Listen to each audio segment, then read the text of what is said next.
Chapter 15 of A Chinese Wonder Book by Norman Hinsdale Pittman. Lusan, Daughter of Heaven. Lusan went to bed without any supper, but her little heart was hungry for something more than food. She nestled up close beside her sleeping brothers, but even in their slumber they seemed to deny her that love which she craved. The gentle lapping of the water against the sides of the houseboat, music which had so often lulled her into dreamland, could not quiet her now. Scorned and treated badly by the entire family, her short life had been full of grief and shame.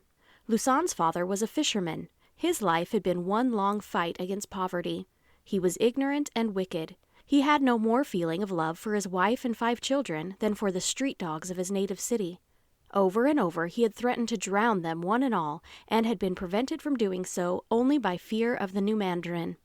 His wife did not try to stop her husband when he sometimes beat the children until they fell half dead upon the deck. In fact, she herself was cruel to them, and often gave the last blow to Lusan, her only daughter. Not on one day in the little girl's memory had she escaped this daily whipping. Not once had her parents pitied her. On the night with which this story opens, not knowing that Lusan was listening, her father and mother were planning how to get rid of her. "The mandarin cares only about boys," he said roughly. "A man might kill a dozen girls, and he wouldn't say a word." "Lusan's no good anyway," added the mother. "Our boat is small, and she's always in the wrong place."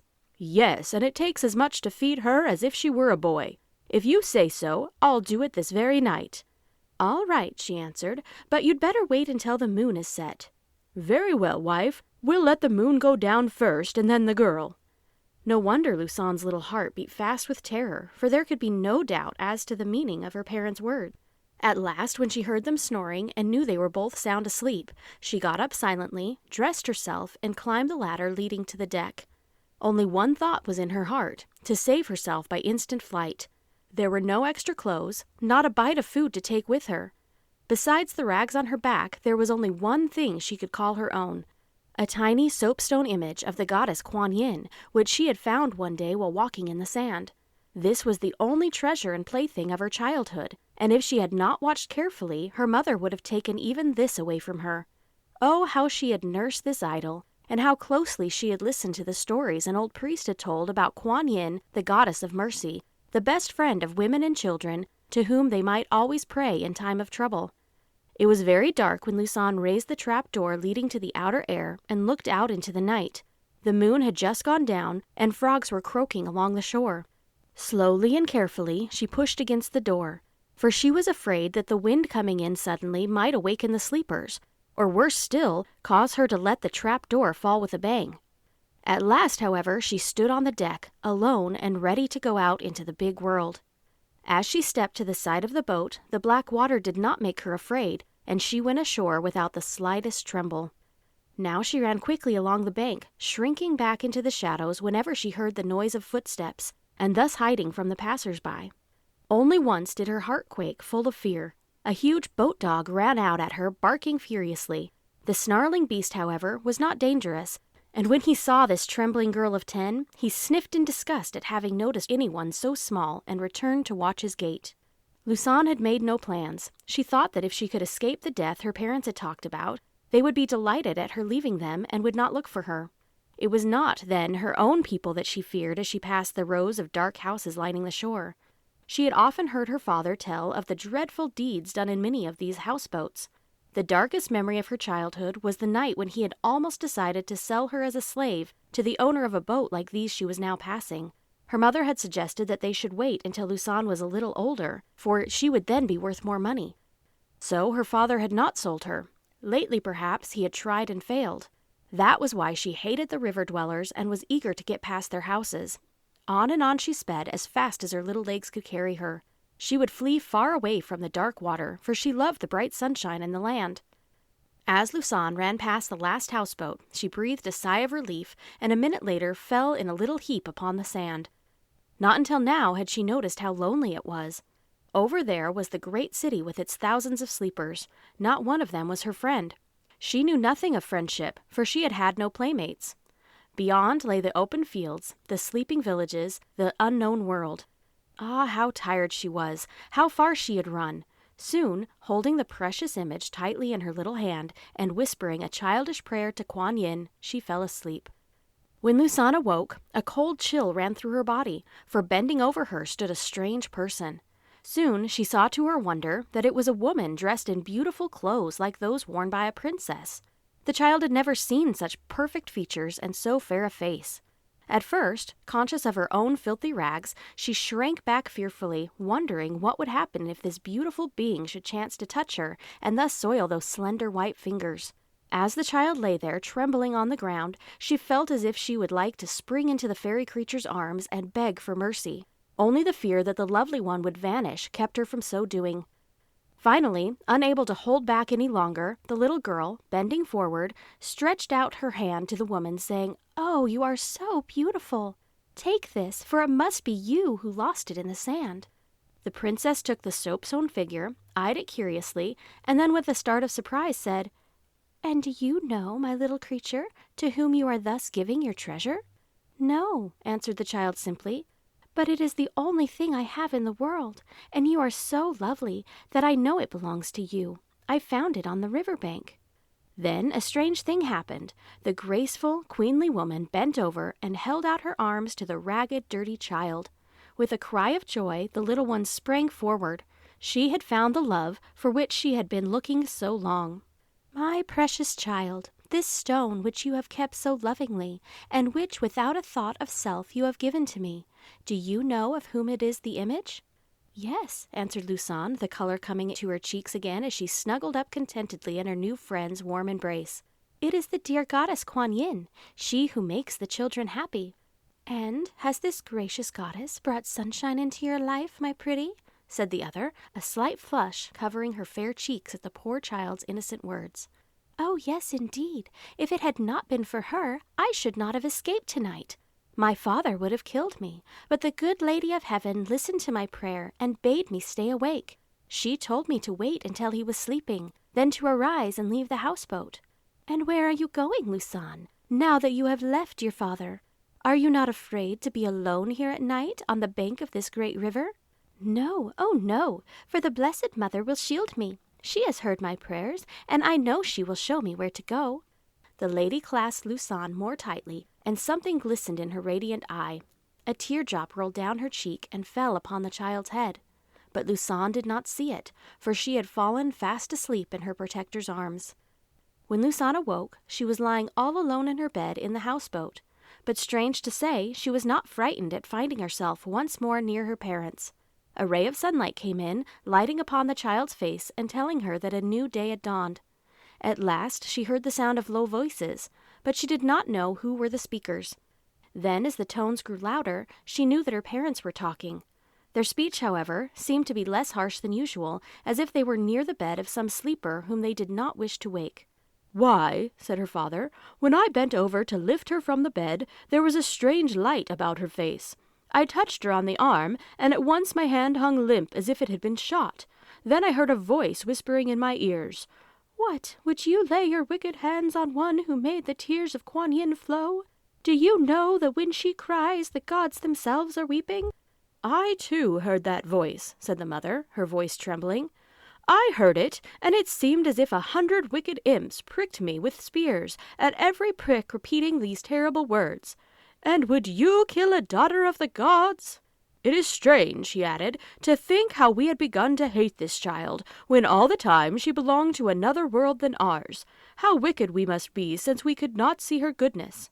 Yes, and no doubt for every time we have struck her, 1,000 blows will be given us by Yama for our insults to the gods." Lusan waited no longer, but rose to dress herself. Her heart was burning with love for everything around her. She would tell her parents that she forgave them, tell them how she loved them in spite of all their wickedness. To her surprise, the ragged clothes were nowhere to be seen. In place of them, she found on one side of the bed the most beautiful garments, the softest of silks, bright with flowers, so lovely that she fancied they must have been taken from the garden of the gods, were ready to slip on her little body. As she dressed herself, she saw with surprise that her fingers were shapely, that her skin was soft and smooth. Only the day before, her hands had been rough and cracked by hard work and the cold of winter. More and more amazed, she stooped to put on her shoes. Instead of the worn-out, soiled shoes of yesterday, the prettiest little satin slippers were there, all ready for her tiny feet. Finally, she climbed the rude ladder, and lo, everything she touched seemed to be changing as if by magic, like her gown. The narrow rounds of the ladder had become broad steps of polished wood, and it seemed as if she was mounting the polished stairway of some fairy-built pagoda. When she reached the deck, everything was changed. The ragged patchwork, which had served so long as a sail, had become a beautiful sheet of canvas that rolled and floated proudly on the river breeze. Below were the dirty fishing smacks which Lucerne was used to, but here was a stately ship, larger and fairer than any she had ever dreamed of, a ship which had sprung into being as if at the touch of her feet. After searching several minutes for her parents, she found them trembling at a corner, with a look of great fear on their faces. They were clad in rags as usual, and in no way changed, except that their savage faces seemed to have become a trifle softened. Lucerne drew near the wretched group and bowed low before them. Her mother tried to speak, her lips moved, but made no sound. She had been struck dumb with fear. "A goddess! A goddess!" murmured the father, bending forward 3 times and knocking his head on the deck. As for the brothers, they hid their faces in their hands as if dazzled by a sudden burst of sunlight. For a moment Lucerne paused. Then, stretching out her hand, she touched her father on the shoulder. "Do you not know me, father? It is Lucerne, your little daughter." The man looked at her in wonder. His whole body shook, his lips trembled, his hard, brutish face had on it a strange light. Suddenly he bent far over and touched his forehead to her feet. Mother and sons followed his example. They all gazed at her as if waiting for her command. "Speak, father," said Lucerne. "Tell me that you love me. Say that you will not kill your child." "Daughter of the gods, and not of mine," he mumbled, and then paused as if afraid to continue. "What is it, father? Have no fear." "First, tell me that you forgive me." The child put her left hand upon her father's forehead and held the right above the heads of the others. "As the goddess of mercy has given me her favor, so I, in her name, bestow on you the love of heaven. Live in peace, my parents. Brothers, speak no angry words. Oh, my dear ones, let joy be yours forever. When only love shall rule your lives, this ship is yours and all that is in it." Thus did Lucerne change her loved ones. The miserable family which had lived in poverty now found itself enjoying peace and happiness. At first they did not know how to live as Lucerne had directed. The father sometimes lost his temper, and the mother spoke spiteful words. But as they grew in wisdom and courage, they soon began to see that only love must rule. All this time the great boat was moving up and down the river. Its company of sailors obeyed Lucerne's slightest wish. When their nets were cast overboard, they were always drawn back full of the largest, choicest fish. These fish were sold at the city markets, and soon people began to say that Lucerne was the richest person in the whole country.